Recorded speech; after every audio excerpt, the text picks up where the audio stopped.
Hello my pea, j'espère que vous allez bien, j'espère que tout se passe bien pour vous.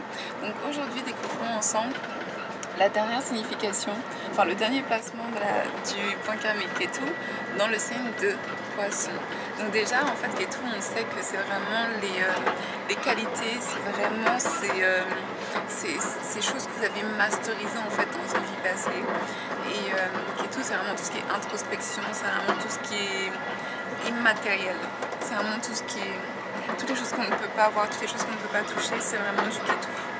Et en fait, le signe de Poisson, c'est un signe qui appartient à la planète Jupiter aussi. Et c'est le côté le plus spirituel de Jupiter et non religieux. Et c'est aussi le côté le plus inconscient de Jupiter. Alors que Sagittaire est très conscient. C'est un signe qui est très très conscient. C'est un signe de la conscientisation en fait. Hein. Ça c'est sûr et certain. Et alors que Poisson est un signe de l'inconscientisation. Ok. Et en fait, Ketu en Poisson, donc naturellement, ça va donner des personnes qui vont être spirituelles, qui vont avoir vraiment ce côté-là à cultiver le travail, l'inner work, à cultiver vraiment le travail d'introspection, à vraiment travailler sur eux-mêmes, à vraiment essayer de développer en fait leur propre paix intérieure et non pas être tout le temps attaché au monde extérieur pour trouver sa paix. Okay, ça va vraiment donner ce genre de personnes-là naturellement. Ketu en Poisson aussi, ça veut dire que Rahu est dans le signe de Vierge. Et Vierge représente toutes les énergies opposées au signe de Poisson. C'est-à-dire que Vierge est un signe qui est très dans le matériel. Les Vierges sont de très bons comptables. Ce sont des gens qui cherchent la perfection, qui aiment la perfection. Ce sont des gens qui aiment tout ce qui est juste, la justesse et ce genre de choses-là. Et donc du coup, Rahu dans le signe de Vierge, ça va vraiment donner des personnes qui autant vont avoir cette force à travailler sur eux-mêmes, autant, en fait, ça va vraiment donner des personnes qui vont devenir très perfectionnistes et qui vont en même temps le faire, mais je sais pas comment vous dire, le faire mais parce que ça leur apporte là, non, je sais pas comment vous dire, ça va donner des personnes du coup qui vont non, en fait, Ketu en Poisson, parce que Rahu est dans le signe de Vierge, ça va donner des gens qui sont perfectionnistes et qui du coup vont prendre le risque de rejeter la spiritualité. En fait, au lieu de travailler, ok, en fait des fois on a souvent l'impression que le self-love, l'amour de soi, c'est la perfection de soi. On a vraiment tendance à mélanger ces deux choses-là. C'est-à-dire que la perfection de soi n'est pas forcément l'amour de soi. En général, quand on cherche à se rendre parfait, c'est parce qu'on se pense imparfait. Vous voyez ce que je veux dire?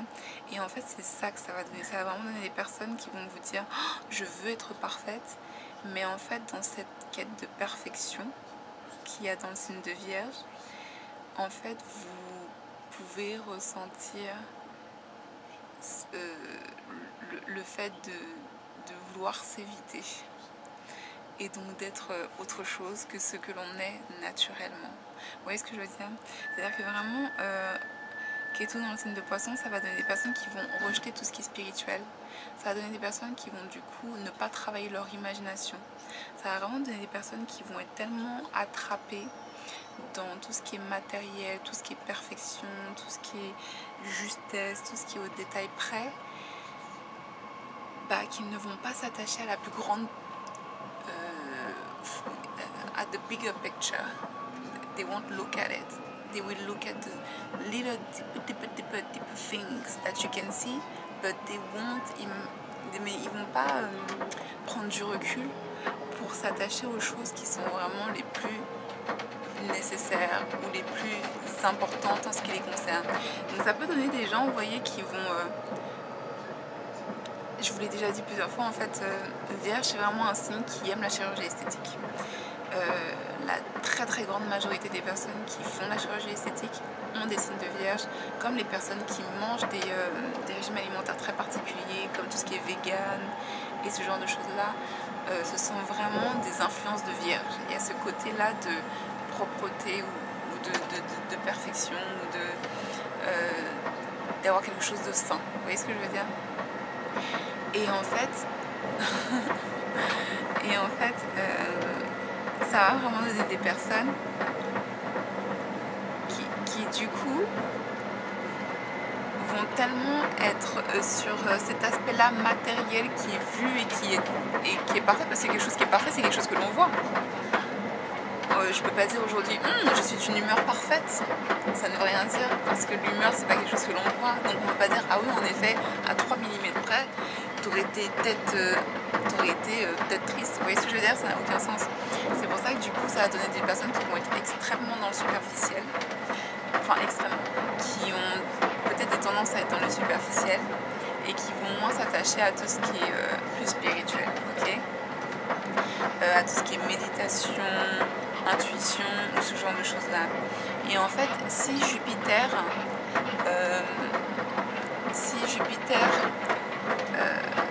influence bien en fait ce placement là, bah du coup ces personnes là vont donner cet aspect là d'être très superficiel, mais en fait ça va être des gens qui vont être très intéressés par plein d'autres sujets. Ça va donner des personnes qui justement en fait vont chercher cette perfection là et cette quête de la perfection, cette quête de l'illusion, mais qui vont du coup autant être des personnes superficielles, autant être des personnes qui s'intéressent dans les sciences ésotériques, dans ces choses qu'on ne voit pas forcément, dans la science, dans l'astronomie, ce genre de choses là. Vous voyez ce que je veux dire? C'est-à-dire que du coup le placement de Jupiter peut vraiment changer la dynamique. Mais si Jupiter est dans un signe un peu plus est dans un signe matériel, ça va vraiment donner des personnes qui vont être dans le matériel. Pas que c'est pas une mauvaise chose, hein. C'est juste c'est différent, ok? Et que sur le long terme vous n'allez pas avoir les mêmes résultats dans votre vie privée en fait avec les deux. En fait ce que ça peut donner aussi, si Jupiter est bien placé, ça peut vraiment donner des personnes en fait qui ont des aptitudes sans qu'elles ne le sachent. Pourquoi? Parce qu'en fait le signe de Poisson c'est vraiment un signe qui est inconscient. Les signes de Poisson ce sont des signes intuitifs, c'est-à-dire que l'intuition c'est quelque chose qui est inconscient. En général vous avez une intuition mais c'est pas quelque chose de défini, c'est pas comme une action que vous êtes dit dans votre tête, je veux faire ça pour telle raison. Une intuition c'est quelque chose que vous ressentez, ok? Et en fait les Poissons sont vraiment des signes intuitifs et du coup l'intuition ça travaille avec tout ce qui est l'inconscient, c'est-à-dire que ce sont des gens qui peuvent être psychiques, avoir certaines habiletés mais ne pas le savoir. Vous voyez ce que je veux dire? C'est-à-dire que c'est des gens qui font toujours les bonnes choses au bon moment. Ils font jamais des erreurs, qui ne vont pas aux bonnes soirées.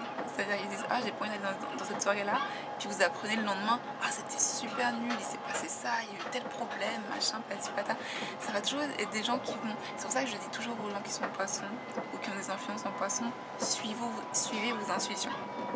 Elles ne vous tromperont jamais. Suivez-les. Donc ça va vraiment des personnes qui ont ces aptitudes-là mais qui ne le réalisent pas. Ok? Donc je fais des énormes bisous my peeps. On se voit très très bientôt. La prochaine série c'est Raouf. Et celle-là ça va. Je suis impatiente pour celle-là. En attendant, retrouvez-moi sur les réseaux sociaux. Moi je suis sur Instagram et n'hésitez pas à vous procurer Viser les étoiles, c'est un livre qui est très intéressant, qui va vous expliquer plusieurs perspectives de la vie et surtout le déroulement en fait d'une personne, le déroulement personnel d'une personne. Et voilà, c'est très intéressant. Enfin, j'ai eu que des bons retours hein, jusque là. Donc je fais des énormes bisous. On se voit très très bientôt. Namaste. Bye.